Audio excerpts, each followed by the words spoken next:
N-bromo, c'est-à-dire un brome sur l'azote, du succinimide. Succinimide, c'est lorsqu'il a un H à la place du brome. Et ici, il a un brome, donc N-brome.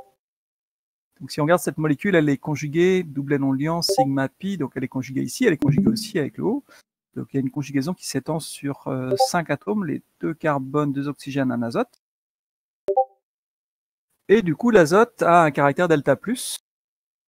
Alors l'azote est déjà plus électronégatif que le brome. Donc vous pouvez rajouter les valeurs. L'azote c'est 3 et le brome c'est 2,8. Alors c'est pas énorme, on est d'accord. Donc ça fait une liaison très peu polarisée. Mais le fait qu'il y ait la conjugaison, ça renforce l'effet attractif ou attracteur de l'azote. Donc finalement, on a un delta plus assez important sur le brome.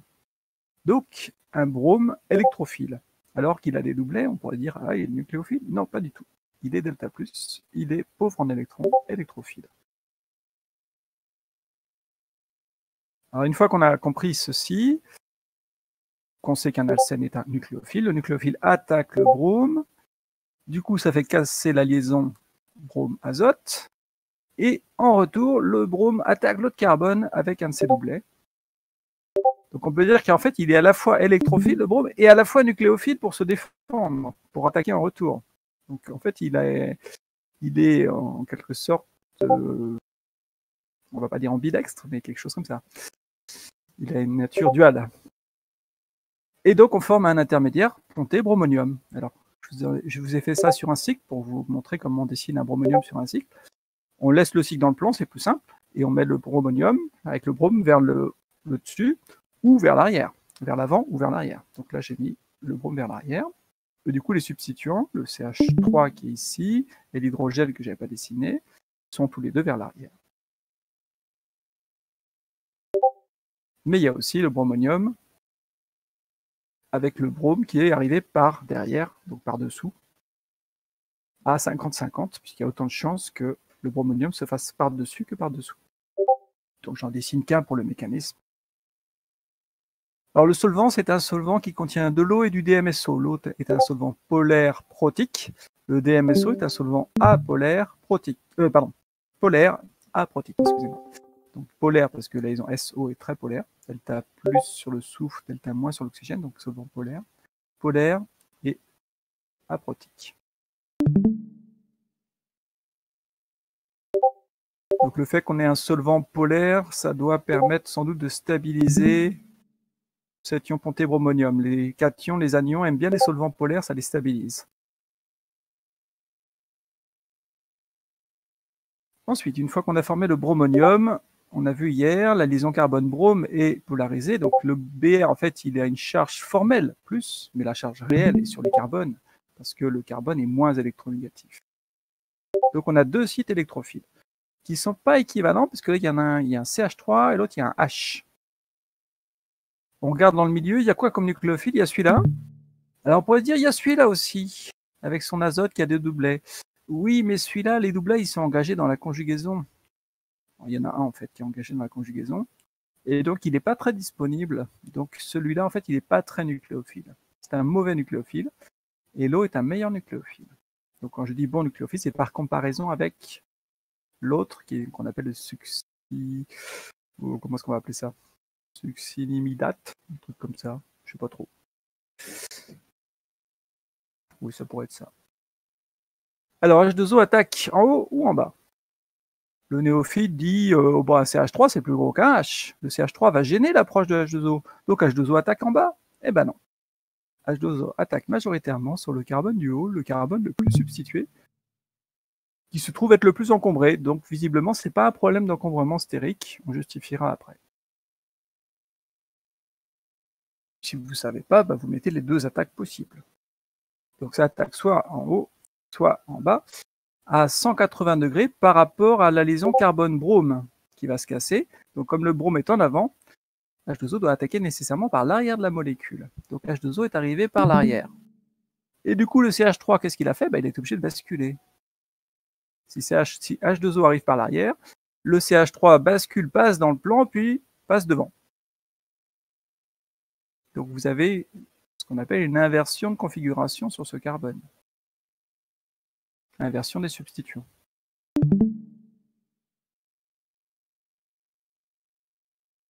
Ensuite, on a une espèce qui ressemble à H3O+. Bah oui, c'est un alcool protoné en fait. C'est un ROH2+. Donc c'est un bon acide, ça ressemble à H3O+. C'est un acide fort. Donc c'est un acide de Bronsted, on peut préciser, qui est fort dans l'eau. Ici, il y a un mélange eau-DMSO. Donc acide de Bronsted fort. Donc n'importe quelle base va le déprotoner. Je vais prendre la meilleure base qui est présente. La meilleure base, c'est cette espèce-là avec son azote moins, qui va déprotoner, chercher ce H. On rabat le doublet sur l'oxygène. On forme donc une fonction alcool ici. Et ici, on récupère ce qu'on appelle le succinimide. Vous connaissez sans doute l'acide succinique. L'acide succinique, c'est un acide à 4 carbone COH, CH2, CH2, COH, qu'on doit retrouver dans le cycle de Krebs, si ma mémoire est bonne. Donc ça, c'est un dérivé de l'acide succinique. Résultat, on a mis d'abord un brome par l'avant et un OH par l'arrière. Ou alors l'inverse. Un brome par l'arrière et un OH par l'avant. Donc on a fait une réaction d'addition anti. Les deux groupes se sont mis en anti l'un de l'autre. Et on a un groupe hydroxyle et un groupe bromo. Et globalement, on appelle ça une bromhydrine. Brome, et puis hydre pour hydroxyle. Voilà, donc on n'obtient pas un composé dibromé, on obtient un composé un peu différent. Mais le mécanisme est très similaire.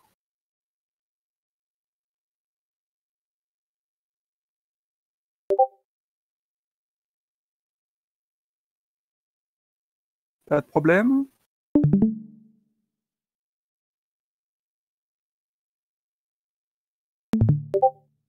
Je vais en payer un pour me dire oui, juste pour savoir que la liaison est bonne et tout ça. Oui. Merci. Oui. Alors, pourquoi l'eau attaque majoritairement le carbone le plus substitué, alors qu'on s'attendrait plutôt à l'inverse, si c'était lié à un problème d'encombrement stérique? Alors ça, c'est un peu subtil. Lorsque vous ouvrez votre bromonium, on peut dire que c'est un état de transition précoce, c'est-à-dire le complexe activé va être tel que la liaison carbone-brome est déjà beaucoup cassée, alors que la liaison CO n'est pas encore bien formée.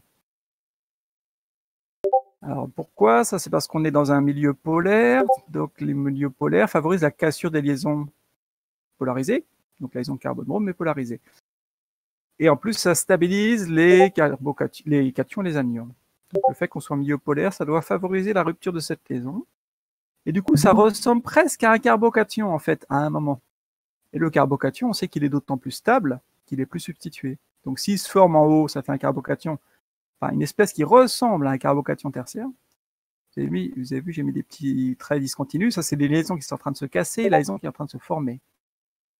Donc un complexe activé, c'est une structure en évolution avec des liaisons en formation, des liaisons en destruction. Donc c'est pas une espèce chimique classique. Donc ce qui est symbolisé par le petit différent là.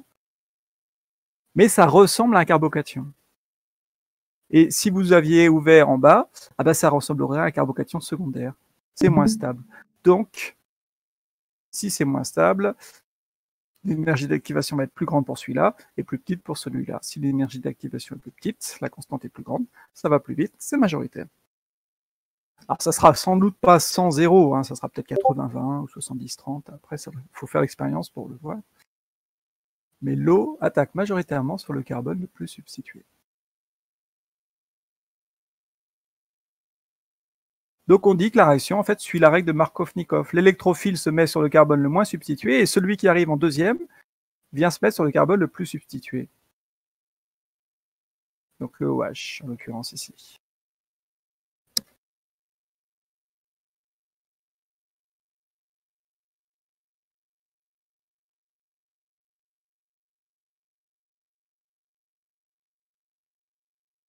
Donc ça c'est peut-être une partie un peu délicate.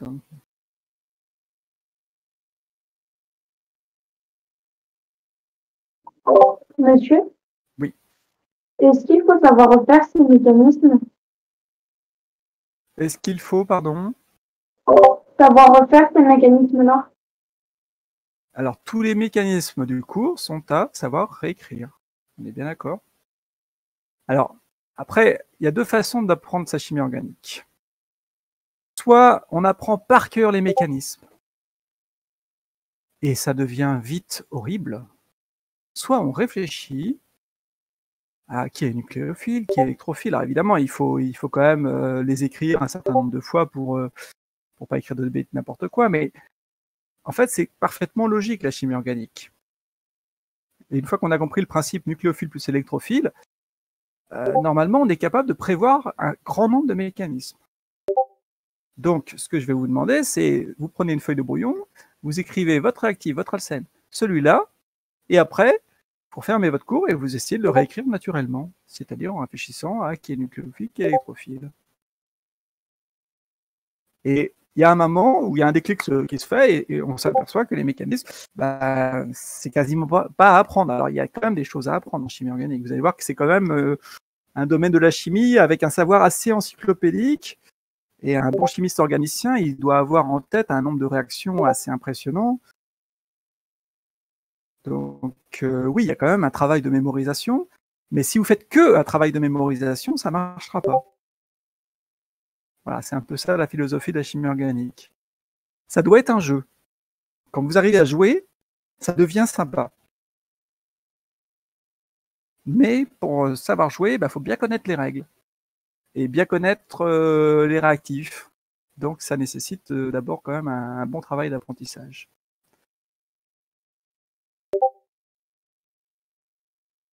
Donc il y a des choses qu'on ne peut pas inventer. Par exemple, allons-y pour une réaction d'oxydation. Époxydation.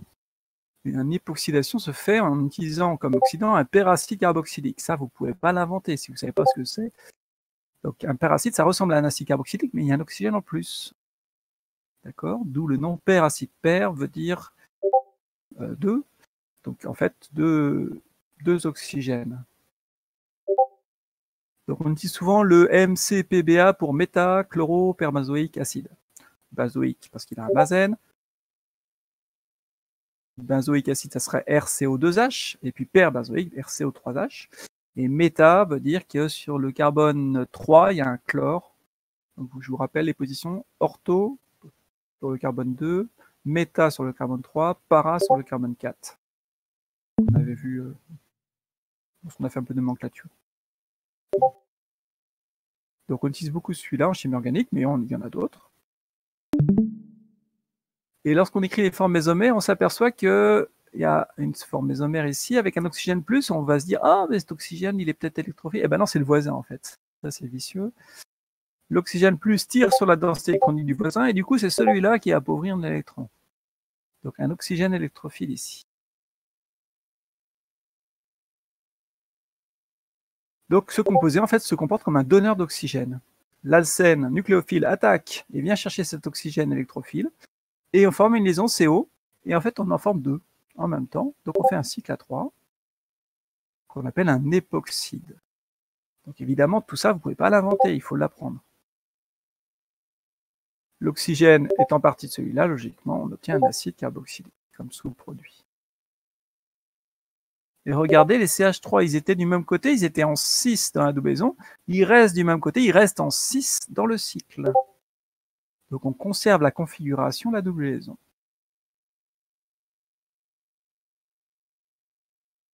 Alors, de temps en temps, je m'autorise à mettre des trucs hors programme, parce que moi, j'aime pas la chimie organique à apprendre par cœur. J'aime bien comprendre ce qui se passe. Ah, voilà ce qui se passe. L'alcène est nucléophile, donc évidemment, hors programme égale non exigible. Donc l'alcène nucléophile attaque l'H numéro 1, cet oxygène. Ce qui provoque la rupture de cette liaison, qui se rabat ici. Ah, mais alors du coup, il y a un doublet ici qui est disponible, qui se rabat sur cet oxygène. Par sous-doublet de l'union, celui-là va capter l'hydrogène. D'autant plus qu'il y avait certainement une liaison hydrogène ici, en fait. Et du coup, ce doublet est disponible et se rabat sur l'oxygène. Et l'oxygène a des doublets, donc il peut être aussi nucléophile. Il attaque en retour, comme le brome, comme le faisait le brome dans BR2. On fait une attaque et une attaque en retour. Autrement dit, on fait deux liaisons CO d'un coup. Donc en une seule étape, tout ça a lieu en une seule étape, et on fait l'époxyde et le sous-produit RCO2H. Et donc on comprend que comme c'est fait en une seule étape, que les CH3, ils n'ont pas le temps de bouger. Alors s'ils descendent un tout petit peu, mais ils restent du même côté. Donc l'addition est sine. Les deux liaisons CO se forment du même côté.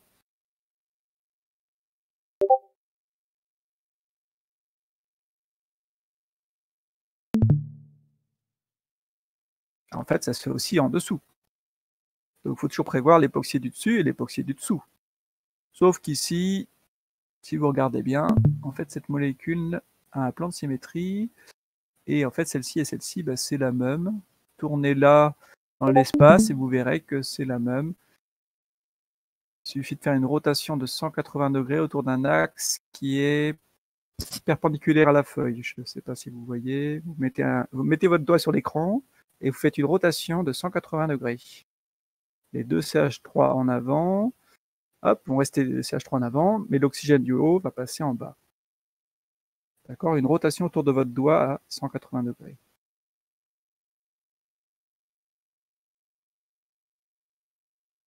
Donc ici, en fait, il est unique. Mais parfois, on a un mélange de deux époxydes qui sont énantiomères.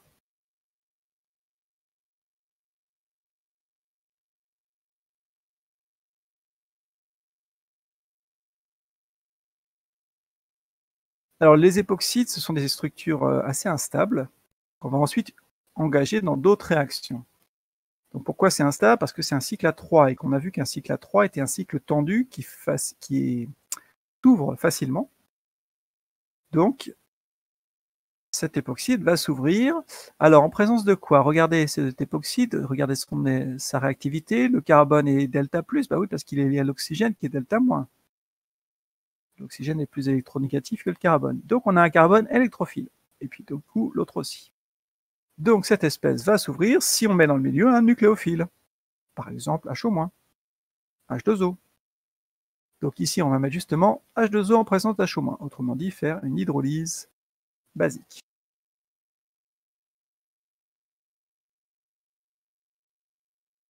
Donc HO- c'est une base et un nucléophile, H2O c'est une base et un nucléophile. Le meilleur nucléophile, c'est celui qui est chargé par rapport à celui qui n'est pas chargé. Donc HO- est la meilleure base et le meilleur nucléophile. Donc s'il y en a un qui réagit, c'est HO-.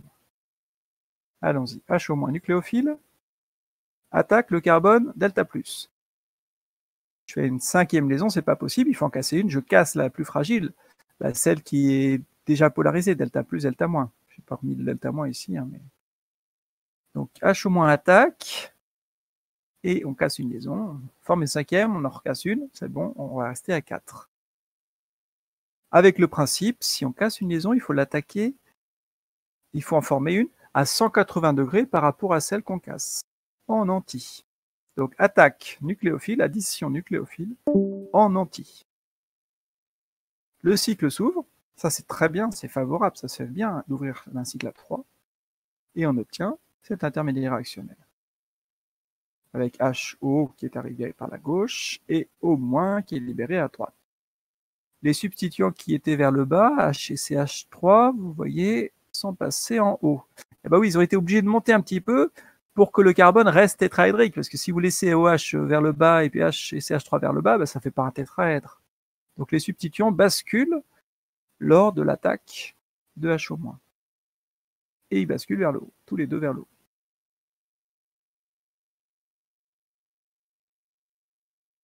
Alors, est-ce qu'on pourrait faire l'inverse? Il faudrait que l'oxygène moins réattaque celui-là et que celui-là s'en aille. Ah, il faudrait casser une liaison CO, ça c'est difficile. Il faudrait refermer un cycle à 3, ah ça c'est très difficile. Donc on peut considérer que l'inverse ne va pas se faire. Donc étape non inversable. Donc, on aime bien que vous réfléchissiez à est-ce que je mets une seule flèche ou deux flèches. Si vous ne savez pas, mettez qu'une flèche.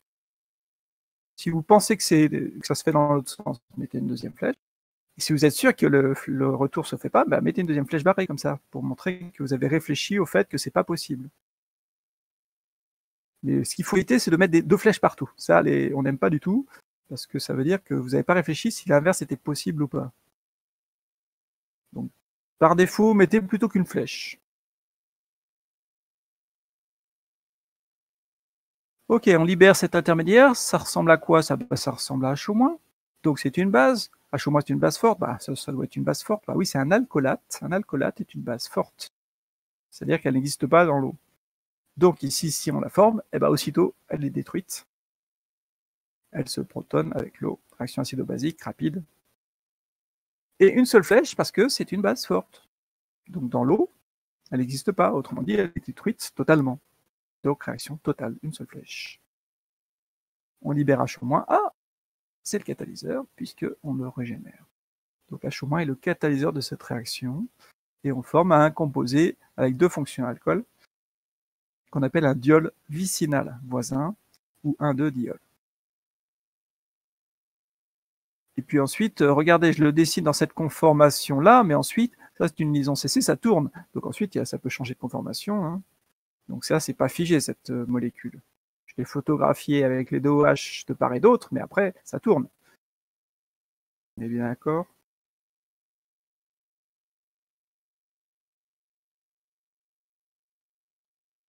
Donc si on regarde le bilan, on est parti d'un époxyde et on a obtenu un diol vicinal. Et maintenant, si je fais le bilan à partir de l'alcène, donc je prends l'alcène. 1. Je fais l'époxydation avec un peracide carboxylique. 2. J'ajoute de l'eau et une base, donc je fais ce qu'on appelle une hydrolyse basique. Alors, globalement, j'obtiens le diol. Donc la séquence 1 plus 2, à partir de l'alcène, on a mis 2 OH, donc dihydroxylation. Et puis ils sont arrivés de part et d'autre de la doublon, un par le dessus, un par le dessous. Donc on dit qu'ils sont arrivés en anti. On a réalisé donc une dihydroxylation anti par rapport à l'alcène.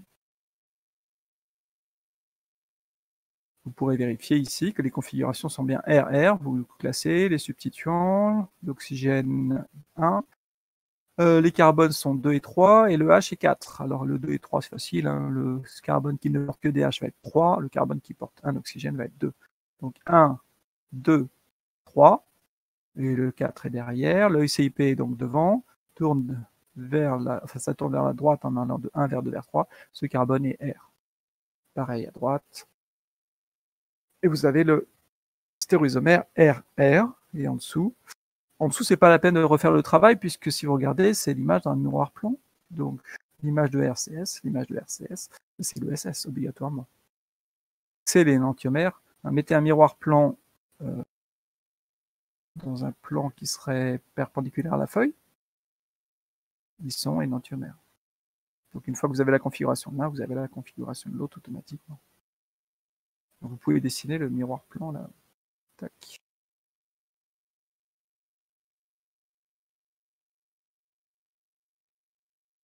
Au passage, donc la réaction forme deux alcools énantiomères. Donc la réaction n'est pas énantiosélective, mais par contre elle ne forme pas le RS.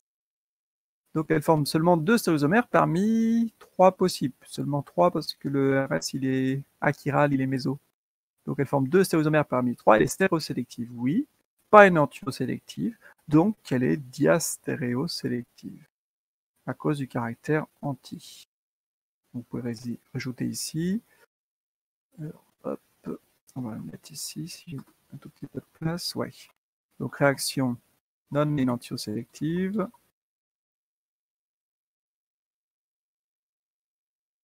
Mais elle est quand même stéréosélective et elle est diastéréosélective.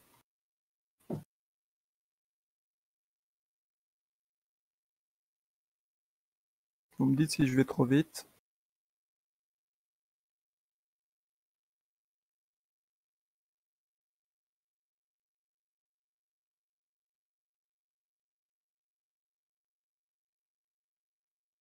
Ça va?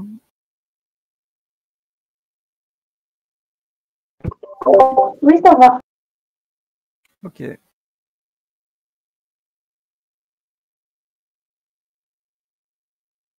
Alors, au programme, il y a essentiellement l'hydrolyse basique. Et en fait, l'hydrolyse acide est aussi possible. Et le mécanisme, il n'est pas plus compliqué. Donc, je vous le donne aussi. Et en fait, on peut le retrouver très logiquement. Donc, au lieu de mettre NaOH, on va mettre H2SO4. Alors, attention. Du coup, il n'y a pas de HO-. Donc, il ne faut pas écrire le mécanisme de la même manière. H2SO4, c'est un acide, donc il y a des H3O+. H3O+, c'est un peu long à écrire. Donc, en chimie organique, souvent, on met juste H+. Donc, on va mettre H+, ici. Voilà, H+, qui a été formé à partir d'H2SO4 plus H2O, qui forme H3O+, plus HSO4-, et H3O+, bah, on s'autorise à l'écrire H+, pour aller plus vite. Allez, c'est parti. Vous regardez l'époxyde, il a des doublets non liants? Oui. Donc il est basique.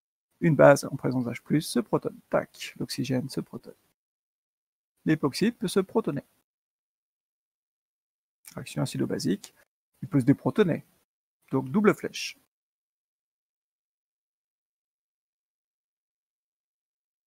Et une fois qu'il est protoné, ça fait quoi comme effet? Eh bien, ça renforce l'effet inductif attracteur de l'oxygène. L'oxygène est plus, alors en fait, le plus, il est essentiellement sur l'hydrogène, hein, attention.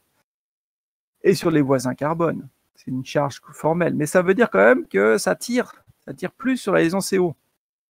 Donc, ça renforce le caractère delta plus de ce carbone, donc ça augmente son effet, son électrophilie. Le carbone est plus électrophile que tout à l'heure. Donc, il va réagir bien avec un nucléophile, même s'il est médiocre. H2O est un nucléophile, pas mauvais, mais moins bon qu'HO- quand même. Il n'y a pas de HO- ici, on est en milieu acide. Donc c'est le meilleur nucléophile présent. Il attaque en anti de la liaison qui se casse, donc soit à droite 50%, soit à gauche 50%. Donc on va regarder en partant à droite. H2O attaque à droite, voilà, il est arrivé par le dessous à droite. Les substituants sont obligés de basculer vers le haut, H et CH3. Et puis ici, ça libère un groupe OH, autrement dit un hydroxyle, et donc une fonction alcool. Et puis ça ressemble à quoi? Ça ressemble à H3O+. C'est un acide fort, c'est un acide de Brunstedt, vous pouvez préciser ici, fort. Donc dans l'eau déprotonne les acides forts. L'eau réagit totalement avec les acides forts, une seule flèche, et ça nous donne une fonction alcool. Donc finalement, deux fonctions alcool, donc un diol. On récupère H3O+, H3O+, c'est comme H+, il peut servir dans l'étape 1, c'est le catalyseur. Donc vous voyez que les étapes sont très proches de ce qu'on vient d'écrire en milieu basique, mais la différence, c'est qu'on écrit tout avec H+, H2O, alors qu'en milieu basique, on écrit tout avec HO-, H2O. Donc ça, c'est intéressant. Regardez le milieu utilisé. En fonction du milieu utilisé, vous savez quelles espèces vous avez le droit d'utiliser. En milieu H2SO4, il n'y a pas d'HO-. Il ne faut pas écrire le mécanisme avec HO-, sinon il est faux.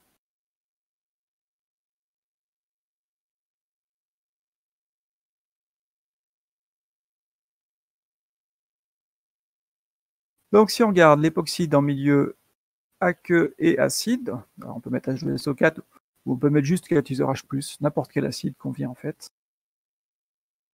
On forme deux diols, selon que l'eau a attaqué à droite ou à gauche.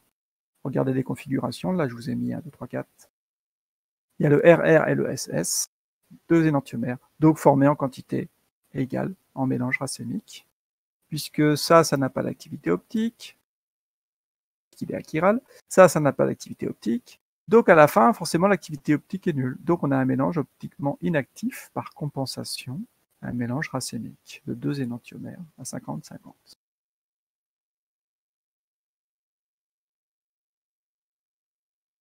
Donc ça, c'est ce que je vous avais mis au-dessus. La réaction est non énantiosélective, mais par contre, elle ne forme pas tous les stéréoisomères possibles, donc elle est quand même stéréosélective. Si elle n'est pas énantio, elle est diastéréosélective. Que le RR et le RS, ils sont diastéréoisomères entre eux. Elle sélectionne ce diastéréoisomère par rapport à celui-là. Mais elle ne sait pas sélectionner les énantiomères entre eux.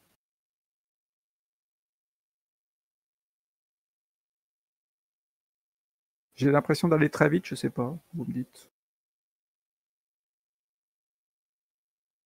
Un peu rapide. Un peu, ouais, Un peu quand même. J'essaie de ralentir le flux de parole.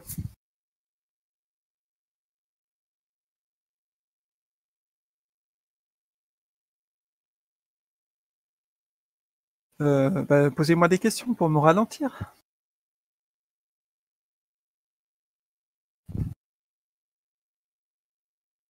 Non?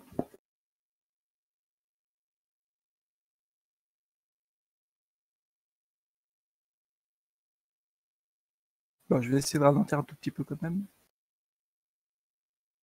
Alors, là, attention, j'avais laissé des blancs, on va y aller doucement. C'est que moi, j'ai pas les blancs, alors du coup, Faut que je me méfie parce que je vous avais mis plein de blancs. Alors, KMNO4, vous connaissez KMNO4. K plus le potassium, MNO4-, il y a du manganèse là-dedans, le permanganate. Permanganate de potassium. Vous en avez sûrement déjà utilisé au lycée. C'est une solution en général, enfin utilisée en solution aqueuse. Sinon, c'est un solide. Hein. Donc, c'est un solide qu'on dissout en solution aqueuse. Et qui est violet. Violet en solution aqueuse. Vous connaissez le couple MNO4-, MN2+, qu'on a beaucoup utilisé en redox. MNO4- donne MN2+. C'est du manganèse à l'état d'oxydation plus 7. Alors pourquoi? Tiens, on s'est retrouvé ça. L'oxygène est moins 2, puisqu'il est lié à un manganèse qui est moins électronégatif. Donc il a son NO usuel de moins 2. Il y en a 4, ça fait moins 8. Et moins 8 plus X égale moins 1. Donc X égale plus 7. La somme des NO doit être égale à la charge de l'espèce. Donc plus 7, plus 4 fois moins 2, ça fait bien moins 1. Mn2+, c'est du manganèse, évidemment, plus 2. Donc on passe de plus 7 à plus 2 en échangeant logiquement 5 électrons. Alors, cela dit, on n'est pas obligé de le faire avec les NO. Hein. MNO4- donne Mn2+, ça libère 4 oxygènes, donc 4H2O. 4H2O, donc j'ai besoin de 8H+. À droite, il y a 2+. À gauche, il y a 7+. Donc j'ai besoin de 5 électrons, ce qui fera bien 2+. Et voilà, c'est équilibré sans avoir à se prendre la tête avec les nombres d'oxydation. Cela dit, on peut aussi vous demander les nombres d'oxydation, donc je vous rappelle comment on fait. Vous en aviez d'ailleurs dans le DS. Ça, c'est en milieu acide. Vous voyez que ça consomme des H+, donc si vous ne mettez pas d'acide, alors vous avez un autre couple qui rentre en jeu. C'est le couple MNO4-, MNO2, dioxyde de manganèse ou bioxyde de manganèse, qui est un solide qui précipite, qui n'est pas soluble dans l'eau. La petite flèche veut dire que ça va précipiter en milieu aqueux. Écrivons notre DE. On commence par l'écrire en milieu acide, MNO4- donne MNO2, 2 oxygènes manquants, donc 2H2O. 2H2O, donc 4H+. À droite, c'est neutre, donc à gauche, ça doit être neutre. Donc il faut que la somme des charges soit égale à 0, donc j'ai besoin de 3 électrons.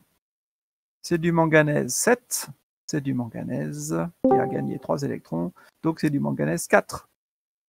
4 pour le manganèse, et puis 2 fois moins 2 pour l'oxygène. La somme des NO est égale à la charge. Oui. Donc c'est du manganèse plus 4, plus 7 et plus 4.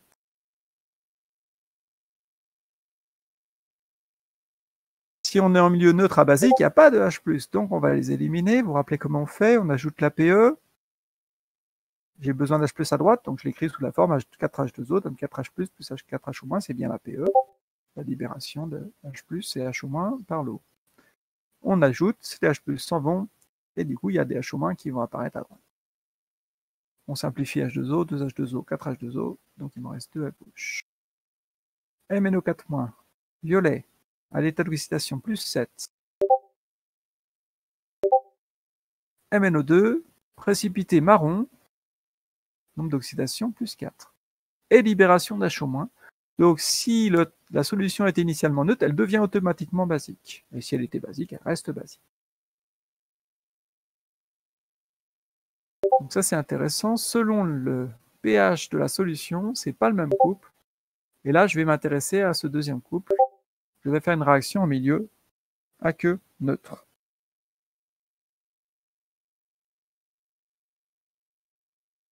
Ça va pour les DE?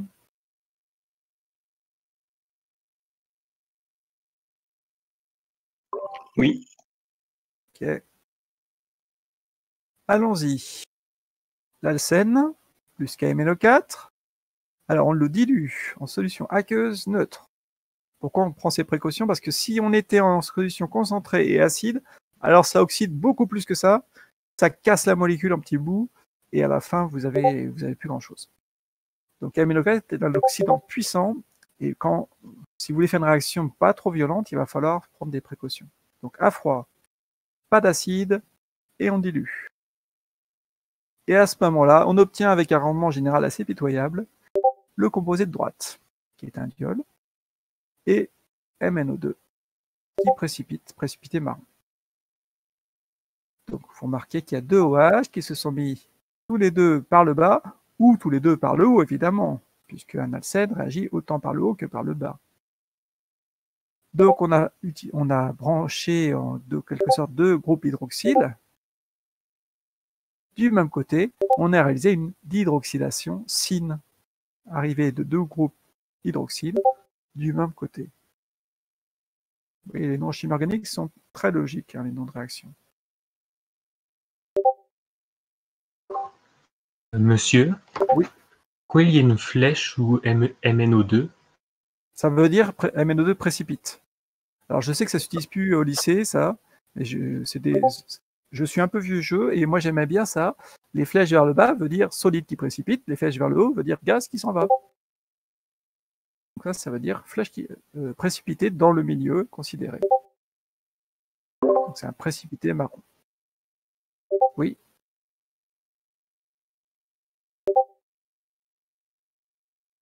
Oui.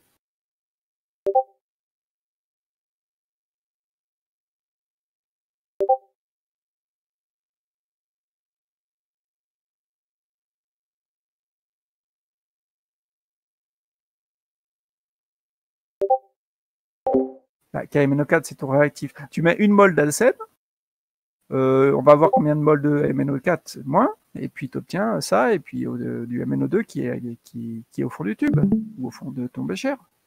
Et quel est le problème? Le réactif est entièrement consommé, et justement, le fait qu'il précipite fait que la réaction est forcément à sens unique. Non, on n'y a pas forcément de réactif limitant. Justement, il suffit de regarder ce que je vous ai... Là, j'avais mis un autre blanc, je crois. Hein. La réaction n'était pas équilibrée, donc si je vous demande de l'équilibrer, allons-y. L'alcène donne le diol. Alors attention, je vais l'équilibrer en milieu basique. Donc je prends la DE alcène plus donne diol en milieu basique. Alors comment est-ce qu'on fait? Bah, d'abord, normalement, on l'écrit en milieu acide, on ajoute la PE d'un côté ou de l'autre. Ou alors ici, on peut aller plus vite parce qu'on s'aperçoit qu'il y a deux OH qui sont arrivés. Bah, en milieu basique, il suffit de mettre 2 OH au moins. Et ça libère 2 électrons.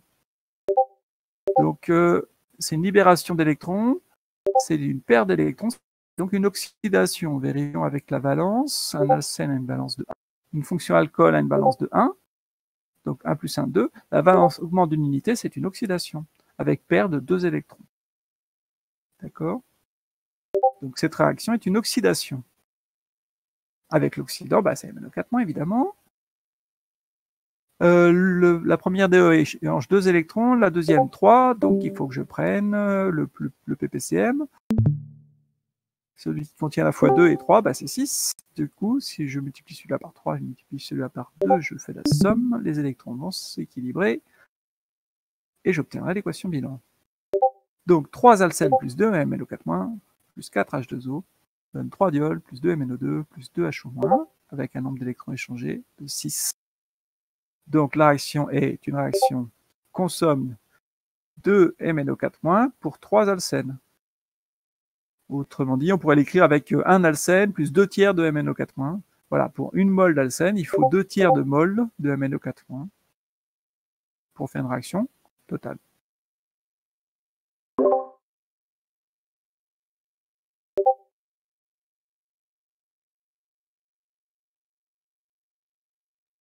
Non, et à la fin de la réaction, bah, il n'y a plus de MnO4- et tout est sous forme de MnO2. C'est pas un catalyseur, c'est un réactif utilisé en quantité stoichiométrique. Donc le fait que le produit précipite me pose aucun souci.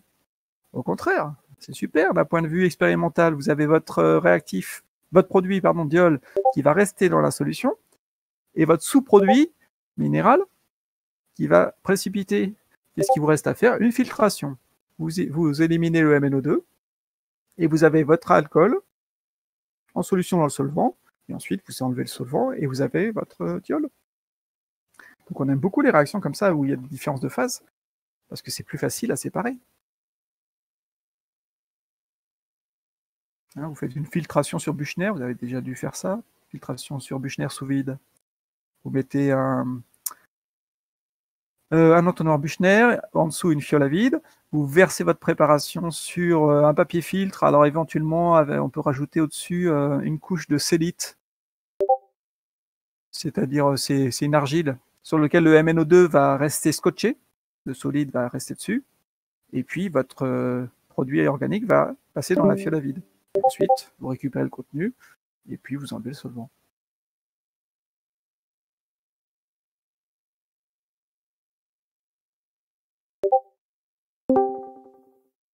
Donc c'est une réaction... Oui, pardon. Il sort d'où le DE1? Je suis perdu. Le DE1. La DE1, elle sort de ma réflexion, que je suis parti d'un réactif alcène et que je forme un diol. Donc je commence par écrire ça. Ensuite, j'équilibre. Alors normalement, j'équilibre les oxygènes avec H2O, donc j'aurais écrit plus 2H2O, et j'aurais écrit plus 2H+, plus 2 électrons à droite. Ensuite, j'aurais utilisé l'APE pour compenser les H+, et à la fin, j'ai éliminé les H+, et puis je m'aperçois que ça fait ça. Ou alors, comme on est en milieu basique, enfin on cherche l'ADE en milieu basique, je m'aperçois que pour apporter 2OH, 2H au moins c'est parfait, donc j'ajoute 2H au moins à gauche. À gauche, ça fait donc une charge totale de 2 moins, donc à droite, j'ajoute 2 électrons, ça fait 2 moins, 2 moins, 2 moins, et ça y est, j'ai ma DE en milieu basique. Donc j'ai écrit la DE en milieu basique sans passer par la DE en milieu acide, donc c'est pour ça que vous êtes peut-être perturbé. Donc si vous êtes perturbé, vous recommencez en écrivant d'abord en milieu acide, ensuite en ajoutant l'APE ou l'inverse de l'APE pour éliminer l'H+, et vous allez arriver à ça.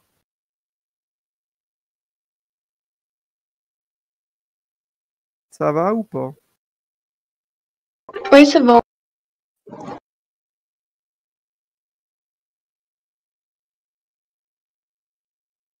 Voilà. Vous allez voir qu'en chimie organique, on ne vous demande pas toujours d'équilibrer les réactions. Donc très souvent, on vous demande juste d'écrire ça, l'alcène, quel est le réactif KMNO4, ça donne le diol et sous-produit MNO2. Alors, évidemment, quand vous faites votre réaction dans votre bécher, évidemment qu'il faut calculer les quantités de l'un et de l'autre. Mais tant qu'on ne fait pas la réaction, qu'on fait juste un schéma réactionnel, on n'est pas obligé d'équilibrer toutes les réactions parce que ça prend beaucoup de temps. Donc équilibrer si c'est demandé.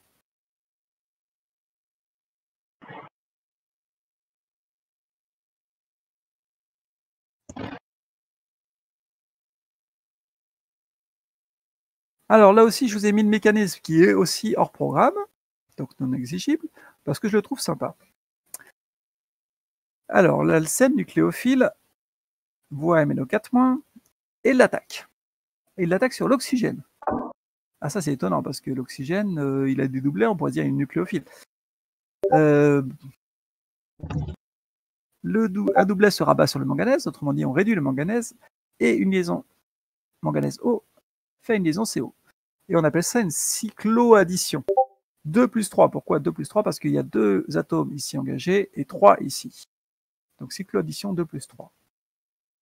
Et donc on fait un cycle à 5 en une seule étape concertée qui fait que les deux liaisons CO se forment du même côté en syn et les cas substituants de l'alcène montent un petit peu pour que les carbones deviennent tétraédriques. Et la suite, c'est moi qui l'invente parce que je ne l'ai jamais trouvé dans les bouquins, mais j'ai essayé de proposer un truc cohérent. Alors, allons-y. L'oxygène redonne un doublet vers le manganèse. Et du coup, ça casse la liaison ici. Alors, pourquoi il se casse dans ce sens-là? Ça, c'est logique. L'oxygène est plus électronégatif que le manganèse, donc il tire sur cette liaison. Il devient O-.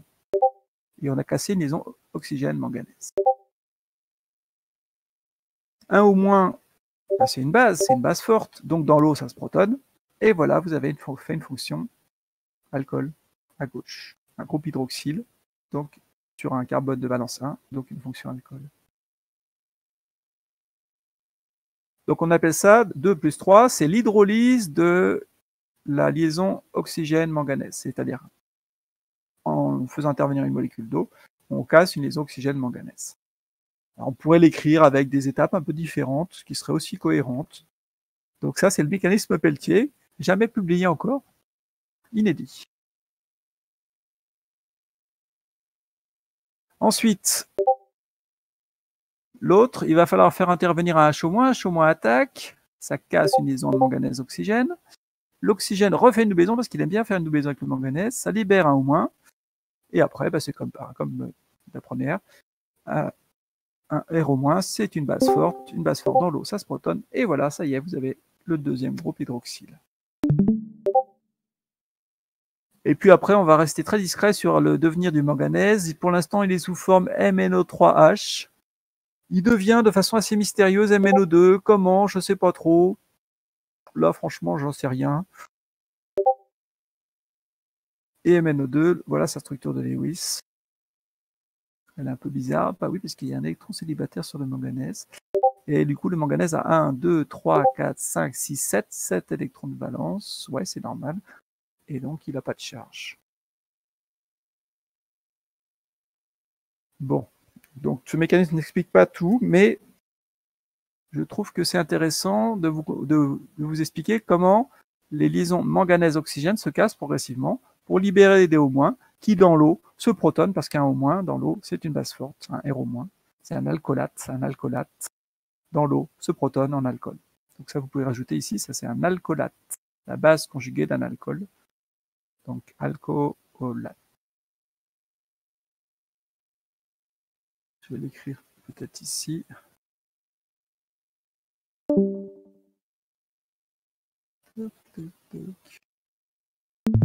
Je suis où? Je suis là. Pourquoi il ne veut pas écrire? Ah, j'ai perdu la main. Non, ça y est, je vois. C'est parce que j'ai plus de place sur la feuille. Hop.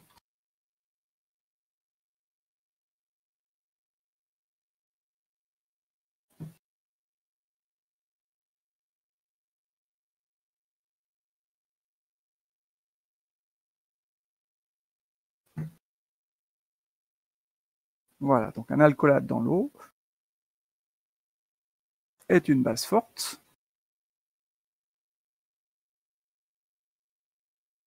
Et donc, se protonne en alcool selon une réaction totale. L'alcoolate récupère un proton de l'eau et relibère le H- qu'on venait de consommer.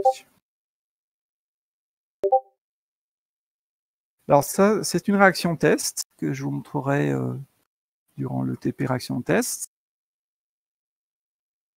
Donc, vous prenez une solution de permanganate. Donc violette, plus de l'alcène, et ça vous donne une solution avec un précipité marron de dioxyde de manganèse. Bon, vous mettez ça en indice évidemment, ça prend un petit peu de temps. Bon, si je vais vous faire quand même, j'aime pas les moches, sinon sans indice. Voilà.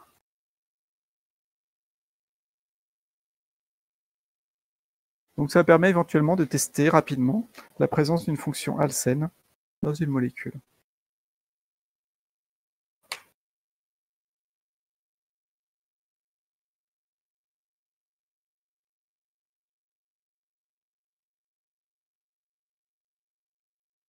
Alors, il existe un autre composé qui fait une réaction similaire à KMNO4, c'est OSO4. OS, vous avez sans doute jamais entendu parler, ça s'appelle l'osmium. C'est un métal sous forme OS, donc très toxique et très cher. Donc, on va l'utiliser en quantité catalytique. Et on va utiliser un autre oxydant qui est H2O2, le peroxyde d'hydrogène oxygéné. Donc, vous mettez l'alcène. OSO4 fait la réaction de l'hydroxylation et H2O2 régénère le OSO4. Et donc, vous avez besoin d'une toute petite quantité d'OSO4. Et H2O2, ça coûte rien. Donc là aussi, c'est pas équilibré. L'intérêt, c'est de passer d'un alcène à un diol.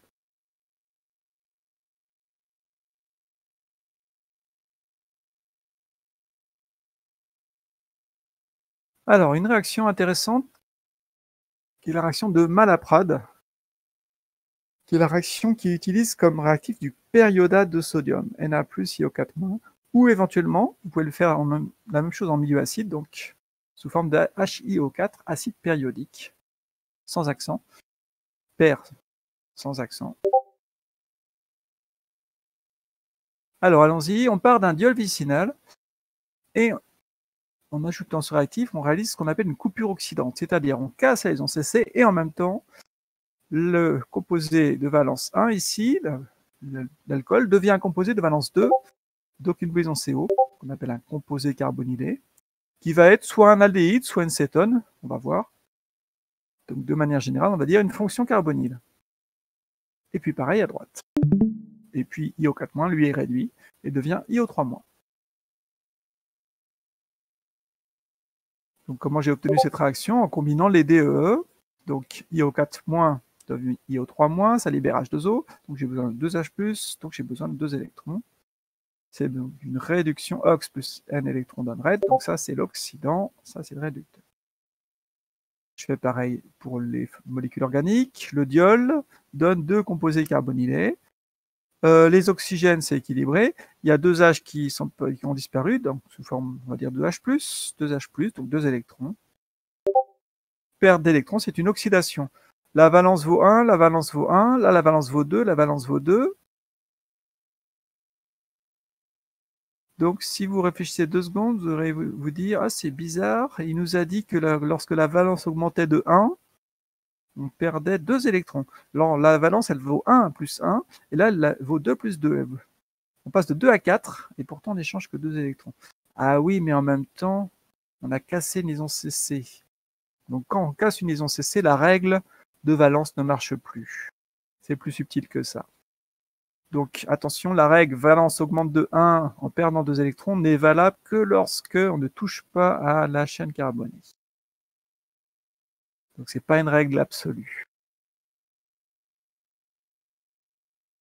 Bon, toujours est-il qu'en combinant les deux réactions, les électrons s'en vont, les H+ s'en vont, et vous obtenez la réaction globale qui est au-dessus. Vous pouvez préciser du coup ici avec Ne égale 2, l'échange de 2 électrons pour la réaction globale.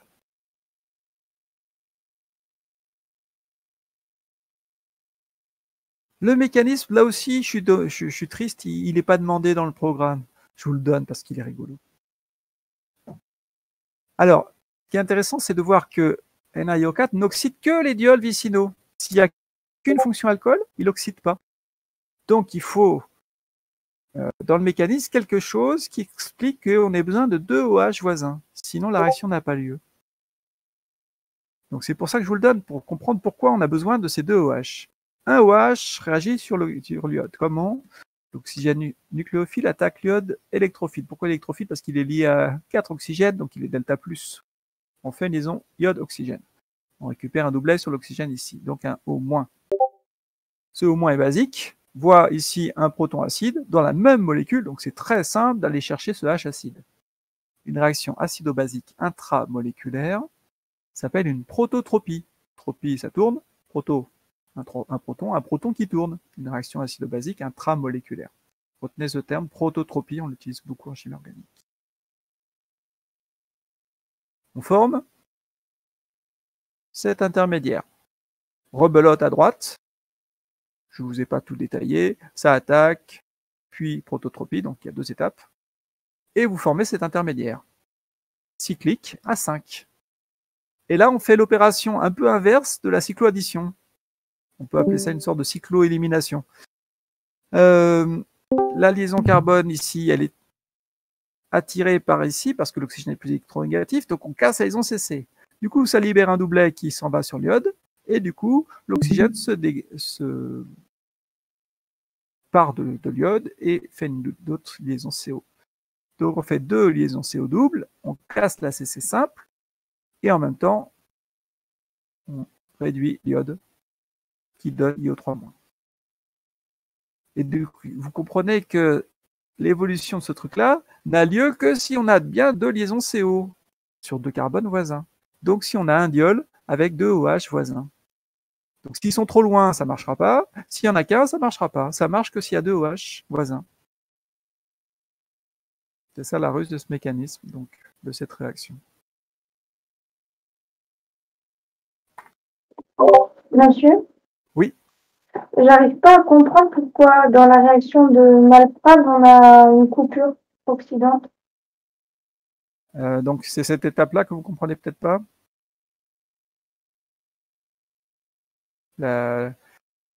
L'évolution du cycle à 5, c'est ça?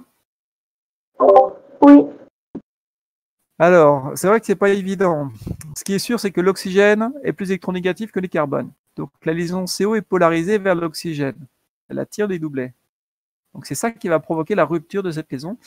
Les carbones donnent le doublet vers cet oxygène. Mais du coup, il va avoir plus que l'octet oxygène. C'est pas possible. Donc il faut qu'il se débarrasse d'un doublet. C'est celui-là qui part sur le iode. Et comme l'iode, du coup, devient riche en électrons, il expulse cet oxygène, d'autant plus facilement que la liaison iode-oxygène, elle est polarisée vers l'oxygène. Et le fait d'avoir cassé la liaison carbone-carbone, en fait, ça fait que le carbone, il aurait une lacune si on faisait rien.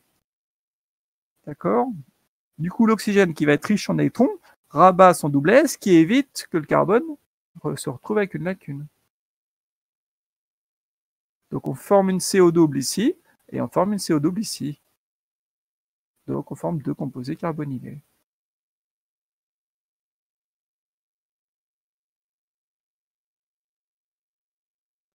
D'accord, merci. Ce que je vais vous faire, c'est vous laisser réfléchir pour demain aux deux dernières pages. Donc vous avez, je ne vais pas passer la page parce que moi il y a tout le corrigé déjà décrit. Vous allez réfléchir en partant du méthylcyclohexène, comme je vous ai indiqué, proposer les produits, et ça va utiliser la réaction qu'on a vue aujourd'hui. Donc je vous laisse réfléchir à la page 42 pour demain. On commentera page 42 et 43, et puis ensuite on fera des exercices. Je commencerai peut-être par le 4. Je ne vais pas les faire dans l'ordre forcément. Donc vous pouvez réfléchir au 4, et puis après, si vous avez le temps de tout faire, faites tout, mais faites d'abord le 4. Donc voilà le travail pour demain, page 42, 43 à lire. Complétez la page 42 et préparez l'exercice 4. Bon, je pensais bien que j'avais écrit un peu trop de choses ce matin.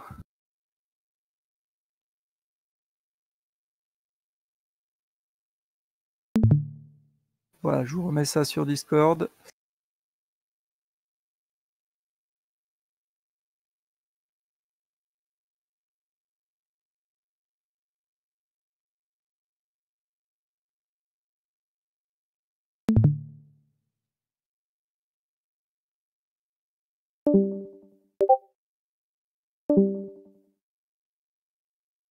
Ok, ben on va s'arrêter là, sauf s'il y a des questions.